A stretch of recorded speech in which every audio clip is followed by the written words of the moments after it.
Man, demon time's over already? Before I have this review of chapter 35 of Fortnite the Apocalypse, please do me a favor and leave your own thoughts on the chapter in the comment section down below. Leave a like and subscribe if you haven't already. Also, make sure you hit the little notification bell so you don't miss out on any videos that come to the channel. Now, let's get into it. What's up, guys? I got Pencil here, and here we are to review chapter 35 of Fortnite the Apocalypse, which is known as A Sinister Endeavor. And this chapter, I'll admit, it didn't hit as hard as the last one, but it was still pretty smacking. Let's hop right into it. So we open up and we see Anne. Like, she's a child, so I will let it slide. But they were described as man-eating ogres and monsters. Did you really think they were going to stay human-sized? Like, I mean, I'm not sure, because the thing is, the Seven Deadly Sins world is an inherently magical one. Like, magic is commonplace. You're usually born with magic in the verse. Even if you're, like, a nobody, you have magic.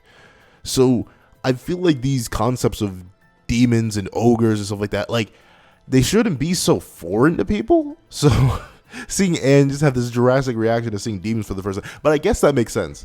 Because to be fair, a lot of the races are still separate from humans. And there are not much of the races left.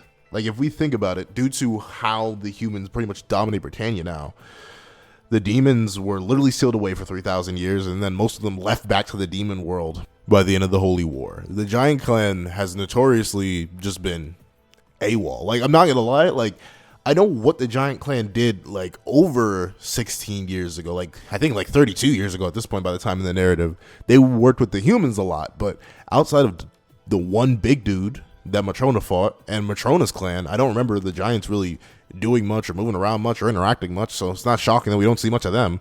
And the fairies sort of stay isolated to their own little kingdoms, and yeah, honestly, never mind. It kind of makes sense. But there are a lot of monsters in the world. Like, I still remember those common, like, shapeshifters all the way back from early Seven Deadly Sins. There are always different beasts, like the sandcrawls and stuff like that. So, I mean, I guess it makes sense for Anne to not be, like, totally ready for these gigantic house-sized beings just to be roaming around and chilling. But at the same time, it's kind of like, I mean, come on now, Anne, have standards. But regardless of that, we get to see that while all the demons are, like, vibing, like they're all back in regular size and regular shape, but they're just moving, walking around, and Anne and Sylvana are just running through them. They aren't necessarily going out to eat her. Like, none of them even have their mouths open. None of them are even reaching for him. And obviously, by the way Anne's reacting, I'm not sure if Anne has any, like, sensory magic abilities yet, but at least by the way Anne's reacting, she believes she has absolutely zero confidence in her ability to fight any of them off. So if they really wanted to, they could literally just be like, and then eat Sylvan for dinner later. But we get to see that not only is Anne not being eaten, but the boy Dolcemonte, which is, shout outs to y'all for informing me that Dolcemonte is actually the name of red wine, and he's a red demon. And Nakaba, you're a funny man. You really are a funny man. I like your style, Nakaba. I like your style. But we get to see that Dolcemonte, despite being what I believe is a baby demon. Like, he's a baby red demon, because especially seeing the comparison from the first page to the second page, Dolcemonte has tinier horns, he lacks a nose, and he has a little demon mark on him, which I wonder, like, do demons just internalize that after a while? Like, we've only seen higher level demons, like, flicker on and off between demon mark and not demon mark, but maybe, like, when you're a younger demon, you can't turn it off at all, so he's always in demon mark, and maybe as you get older, you lose it? I don't know, that's a very interesting thing that he has a demon mark on him. But then we get to see, yeah, Dolcemonte's just holding everybody. Like, he has Percival gripped up in one hand, and then he has Donnie and Nosians chilling in the other. And, like, I don't know. His hands seem disproportionately big. Like, his one hand is holding Percival's entire body. And then his other hand is big enough to somehow hold both Donnie and Nosians. I know they're not the biggest, but jeez. Dolcemonte, you huge, bro, and you still a baby. And then, obviously, Anne freaks out. And to be fair, I'd probably be freaking out too, especially if I'm putting into context, I'm a 16-year-old who's never encountered demons before, and demons have been hyped up as, like, this massive scourge upon the realm of Britannia, and they cause so much damage in the whole Holy War, because apparently Melioz didn't, like, I mean, yeah, they kind of were a scourge, and I feel like Melioz should have done some, this is going to sound bad, some revisionist history. Like, he should have been like, wait a minute, the demons were under orders, it wasn't exactly their fault, our apologies. Especially since he became king. Like, I feel like his side of the Holy War, it should be a story that's spread around more, and demons shouldn't be as victimized as they are. But obviously, as we've seen from, like, Ardz, people are still spreading bad things about the demons. And I bet Arthur and his people are especially doing that, running around places, still trying to rile up fear of the other races. So it makes sense for that to still be put around. And I love how Anne is having this freak out, and Donnie and Nasians are like, honestly, can't even get mad at her for that. Because even they're like, yeah, if I had no context too, I would also be screaming, but Dolcemonte's just chilling. And I love how Percival's just like, yeah, don't worry. This big demon dude, he's our friend. He's chilling. He vibing. And he is. Like, Dolcemonte and all the demons, they're just vibing. And honestly, like, I love what Nakaba did here. He made what were initially, like, big, monstrous enemies. Like, our own heroes had to go through and slaughter them all because they were threatening Britannia and the people of Britannia. Like, it's so surreal, especially on that next page where you just see a red demon chilling and talking with a gray demon. Like, hey, yo, what's good, Bob? Sorry about your house being destroyed by us turning back into our full size. I didn't mean to, bro. I was just trying to get some water. Ain't no problem, Jimmy. It'd be like that when it be like that sometimes. Like, get what you mean, bro. And it's all in demon speak. Like, it's oddly hilarious, and I love it just because of how surreal it is. Like, looking at them and seeing like a baby red demons, I guess, because we've always seen their like full grown conquering towns, slaying people variations. So seeing like Dolcemonte, this little baby, just making friends, and somehow Percival speaking. I don't know. It's kind of amazing. And I love just the reactions. I don't know. Nakaba, like, stepped up the humor. He stepped up everything with this series, if I'm being completely honest. Like, I may like some main characters in the previous series more, but in terms of, like, humor, artwork, and just, like, consistent humor, too. Like, there's at least, like, 5 panels a chapter that send me. And seeing Anne and Sylvain both just cuddle together, just freaking out, sweating up a storm. Especially Sylvain sweating up a storm. It's just hilarious to me. And the thing is, even Donnie's like, yeah, they're really nice guys. They're kind of chilling. And we get to see that Percival speaks demon. And, like, we went into the idea that's possibly his powers. It's possibly something to do like that. And I know Nakaba apparently confirmed Percival's just a human. But, like, to be fair, it wouldn't even make sense. Because, like, just because you're part something doesn't mean you can instantly understand the language of it. Like, I have different heritage, but that doesn't mean if you send me to some area, I'm going to instantly know the language just because that blood is dormant within me. So, I don't know how Percival's doing this. And no one has deciphered an answer. Like, there just isn't one. And then we get to see that the old man comes up, and he is still in human form. And are our main characters just short, or is this man just a Titan? Like, I just gotta know. This man can't be a regular human. But then again, Ruin from the last series was like abnormally tall as well. So I guess there can just be these freakazoid level Titan tier humans just roaming around. And yeah, he like, the more and more I see him, the more and more I see Mael, especially with how jacked he is. Like, this literally just looks like Mael with Ruin's height and Bartra's face slapped onto him. I'm not gonna lie. But then we get to see that not only did breaking down the idol let the demons return to their demon states, but it also made it that the enemy can just walk on in. And in another interesting thing, the demon says, or Dolcemonte, I can't just call him a demon, he has a name. It's weird seeing a red demon have a name. This sounds bad, but like, it's like all the fodder antagonists you have to fight in video. It's like every single Goomba getting a name when you play Mario Bros. Like, while you're playing the game, you just stomp on them and keep it pushing.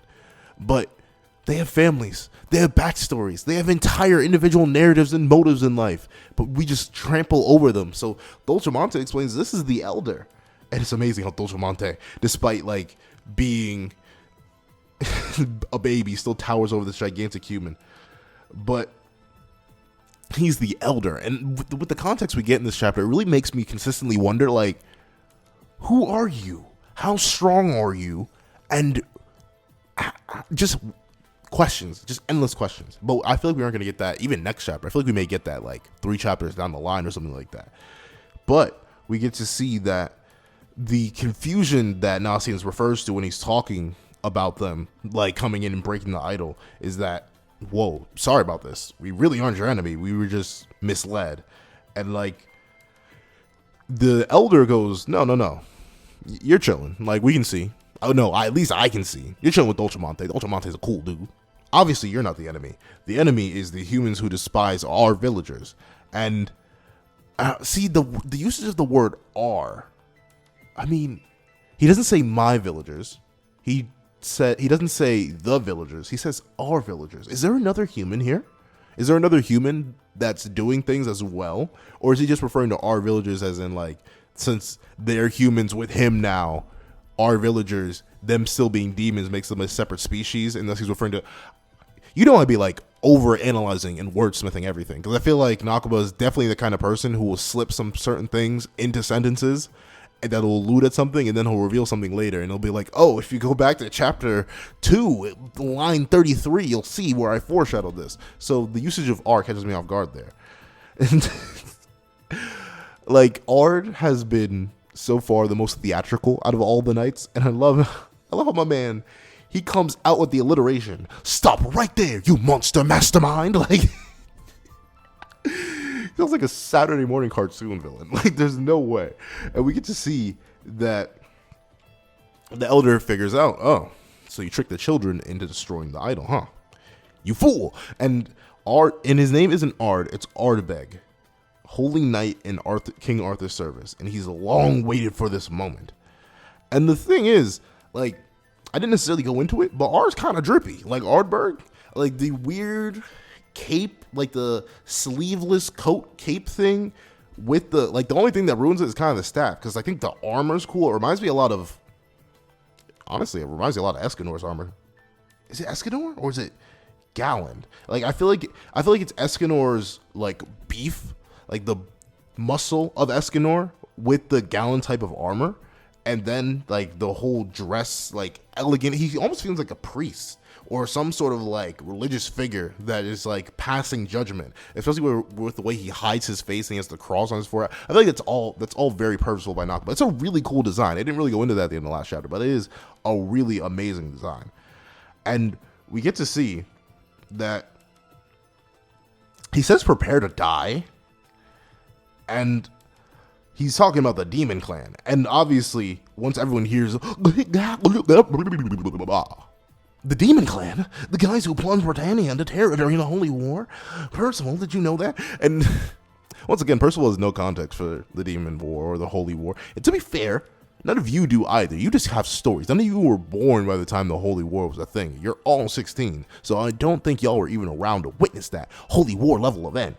But regardless of that, it's interesting to see how Dolcemonte sort of just let that slip. I guess he figured Percival, oh, you speak demon, you must not care. So he just let it slip that they were part of the Holy War. But I guess he explains, I guess Dolcemonte also explained what the elder goes on to explain, that, yo, the demons here, they did not participate in the Holy War. They specifically did not want to, and they came here after not wanting to fight. And Ardbeg, it's interesting to see this, because we get a panel of Ardbeg after the elder says that, where he's not saying anything. And then he goes into this whole, like, can I say that word without getting, like, you know, he doesn't like other people that aren't like humans. You know what I'm trying to say. He doesn't like the other races. And thusly, it's simply because they're demons, and thusly they are associated with the demons that did damage during the Holy War, that they must be punished, and he can't let them to exist. And honestly, that kind of makes no sense, because if we're being completely honest, if you want to be completely real, the whole reason Camelot was destroyed, at least if we're supposed to take Cath's word at face value, considering Arthur takes Cath's word at face value, Merlin is the reason Camelot was destroyed. Because she was the one who purposely delayed the chronostasis spell that would have stopped Melioz from manifesting and would have stopped the massive destruction that man unleashed when he got possessed by the Demon King. If Merlin hadn't been so desperate for chaos, Camelot wouldn't have been destroyed. All those people wouldn't have died. So it isn't the Demon Clan that destroyed a majority of Arthur's kingdom. Though it kind of was. I'll admit the Demon King is a member of the Demon Clan. It was a human. The human. Like the human right next to your king. That is the direct responsible, literally holds the responsibility for the destruction of their kingdom. She's at least an accomplice to like a lot of murder. Like y'all saw the end of Cursed by Light. That was a lot of bodies that was stacked up by the time that Arthur was done laying all the gravestones. So that's technically all Merlin's fault. So to see Ardberg just like blame everybody or blame every single member of the demon clan, like guilt by association, essentially. You're a demon too, so you have to get destroyed and killed. And that's kind of Arthur, buddy. You seem a little bit hypocritical there. I know why, because you're a menace right now. And obviously, I know we've been having this constant back and forth in the comments. And I do love it. I do love like our discussions about what's up with Arthur, what's up with characters from the last series, what's up with even this series right here and now. But like, I'm honestly wondering if Arthur, after, like, I know Melioz went emotionless for a while, fought Arthur and took over his kingdom. I know that. But Arthur, you realize you'd literally be dead if it wasn't for the demon clan, right? Like, Meliodas is a demon who's literally backpack. Like, you literally wouldn't be alive if it wasn't for Meliodas' actions. You wouldn't be alive if it wasn't for a fairy's action. You wouldn't be alive if it wasn't for a giant's action. You wouldn't be alive if it wasn't for a doll's action. I don't know why my brain glitched out right there. But you wouldn't be alive if it wasn't for a goddess's action. Like, Arthur, you took one event that technically isn't even the demon's fault. Like, the destruction of your kingdom is the main reason I'm assuming you're on this, like, rampant bloodlust, remove all of the races type beat. I'm assuming that's why. But the main reason all your stuff got destroyed was because of a human. And I assume, and I know Arthur probably doesn't know that, because Merlin probably didn't snitch on herself. But even still, like, bro, all the things they did for you, I know, I get both sides. And I'm honestly would be fine. This is just Arthur being like, nah, they've done too much damage. They themselves, simply by existing, y'all gots to go. Y'all cause too much trouble for humans. It should be for humans, by humans, of humans, on that Mubong Park type beat. But in actuality, I guess it's for humans against demons, against fairies, against goddesses, against giants. It'd be like that when it'd be like that sometimes. And I honestly, if this is just Arthur and not any chaos influence, because we've had this discussion before about like how chaos didn't like any of the other races, and he wanted them to, you know, skedaddle anyway, and that's what the Demon King and the Supreme Deity were afraid of. Like, they would start praising him, and he may turn them into humans. Like, if chaos has no influence, even though it's literally just a will of power, I'm fine with that. But at the same time, Arthur, you seem to be doing a little bit too much there, buddy. I'm not gonna lie, you seem to be doing a little bit too much. But then we get to see Ardberg, I'm sorry, I know I went on a complete random tangent, but you get to see that Ardberg pulls out what looks like Goddess Amber, but apparently after he hits this whole enchantment, everybody pulls up. And the interesting thing is that not only does Dolcemonte, the gray demons, the red demons, everyone else, not only do they get sucked up in there, but also, it seems like Percival's helmet got sucked up in there. And just his helmet. Because I'm trying to look around. Like, we all honestly get this beautiful perspective shot of, like, the full village when he's chanting and all the demons getting sucked in. And then the next page, just a barren wasteland because all the demons got taken away. But then we get to see that every last demon was taken away. And he calls it, this is the Amber of the Four Archangels, a demon clan sealing tool. Hey, buddy. Hey. Arthur. You living, breathing, dying, armless, hypocrite. Why are you using Goddess Amber at all? I don't even care if it's Four Archangels Goddess Amber. Make your own. You thief. Like, come on now. I mean, it's a cool concept, but why are you using that, huh? If you want to get rid of all races, shouldn't you do it by your own means? By humans, for humans, of humans? You hypocrite? You thief? You're only going to use it when they're convenient, huh? You're only going to do it when it fits with your morals, huh? Arthur, you ain't slick, buddy. Neither are you, Ardberg. Like, are you going to... You better banish the goddesses, too. Like, if any goddess shows up, you better keep that same energy, Ardberg. You better keep that same energy. But regardless of that, we get to see that Percival, is it because Percival extra? Oh no, I'm an idiot. His helmet is still there. It just fell off. I'm dumb. But regardless of that, we get to see that Percival's like super duper tiny right next to Ardberg. And it's cool. It's almost interesting how Ardberg is like Don't worry, little child. The demon who nearly crushed you to death is inside this crystal, even though nothing happened to Percival at all. He doesn't even have any damage on him.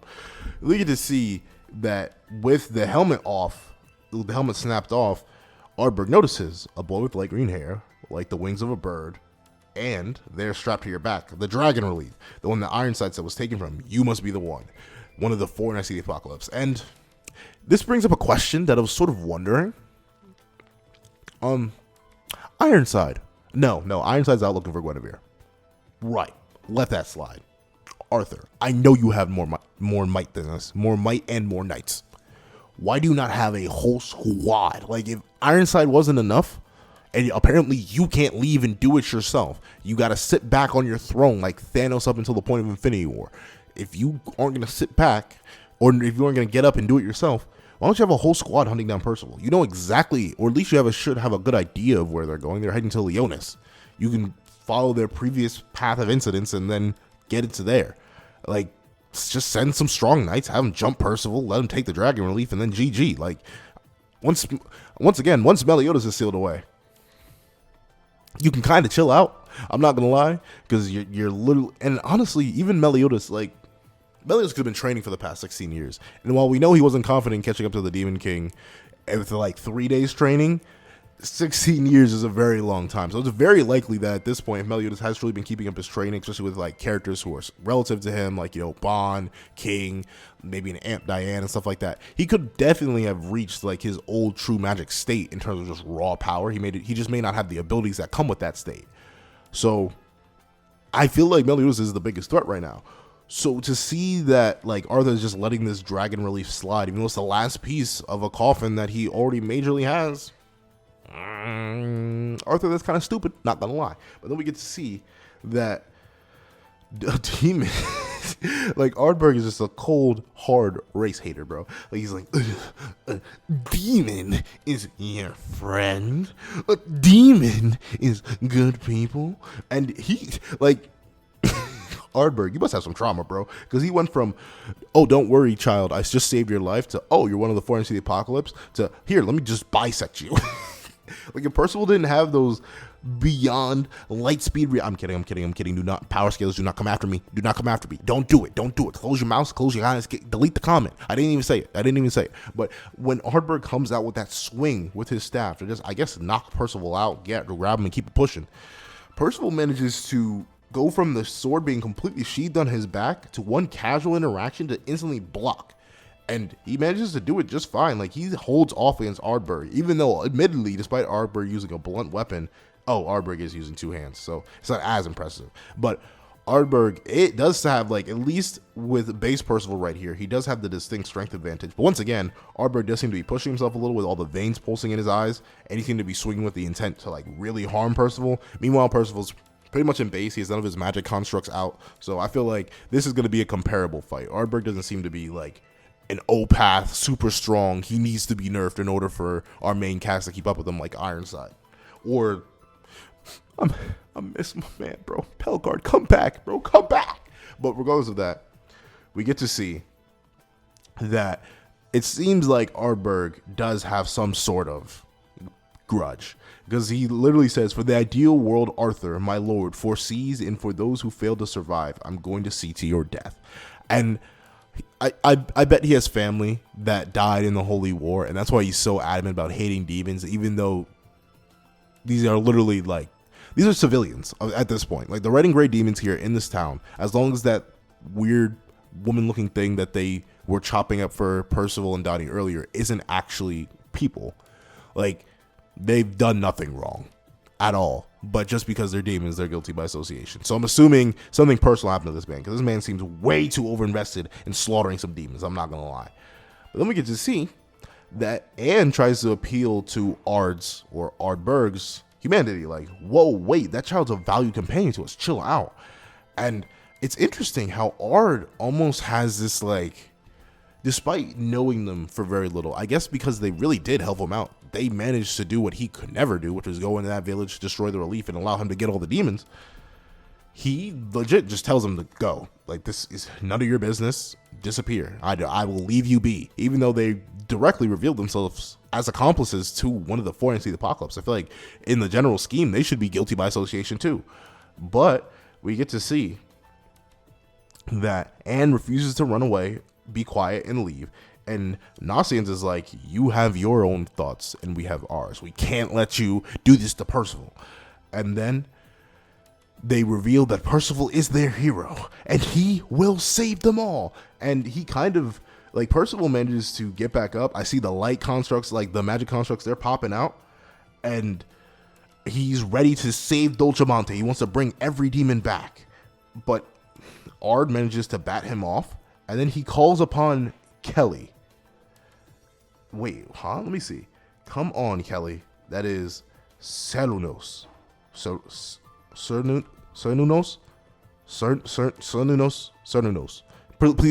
Please correct my pronunciation. I'm gonna need to know it soon enough. So that's where we end the chapter on. We get to see this massive beast with curling horns shaped like a dog coming out to dispatch the prophesized knight at once. And I don't know, this is actually really, really interesting because we see that for once one of Arthur's knights must have, well, another one of Arthur's knights, because we know that Ironside has some sort of complicated past. One of Arthur's knights probably has a distinct tie to the Holy War, and that's why they're so angry. We get to see how Percival feels about seeing his friends getting sealed away. Someone he just met, he's willing to fight and risk his life for already, just showing how shonen main protagonist he is. We get to see our characters showing off their resolve, at least in the case of Anne and Nasi. Dinosaur just disappears. Like, after we see him for a little bit, the man kind of, once he says all the demons are gone, he's gone from the rest of the chapter. So we don't really get to see him. We also don't get to see the Elder. Like, the Elder was just right there, and then the Elder just manages to disappear. So I'm guessing possibly the Elder went to go wake up Sin. He's like, wait a minute, I put you to sleep because I thought you were going to be a menace, but hold on. We need you to go take care of this knight real quick. Do that for me real quick, and don't worry, I'll put you right back to sleep so you can worry about resting your weary bones. But yeah, honestly, this was an interesting chapter. I give it like an 8 out of 10. I don't know. Something about it it doesn't hit as hard. Like, there's not necessarily much narrative twist in this chapter. And while the art is still amazing, like, this chapter doesn't necessarily reveal enough for me to be like, yes, foaming at the mouth. Like, this is just like, yeah, I'm rocking with it. It's pretty good. And that's why it gets a solid 8 out of 10. I'm excited for next week, mainly because I think we're going to get like a big fight or at least the start of a big fight alongside Sin rejoining the group, and possibly seeing, maybe not next chapter, but probably the chapter after that, seeing what the Elder can actually do, considering he seems to be a pretty strong mage. So I'm excited to see what he can do as well. However, I think this chapter is an 8 out of 10, but please tell me what you guys think in the comment section down below. Thank you guys so much for watching. Please remember to like, share, comment, and subscribe, and I hope you guys have a wonderful day. This is That Guy with the Pencil, writing off.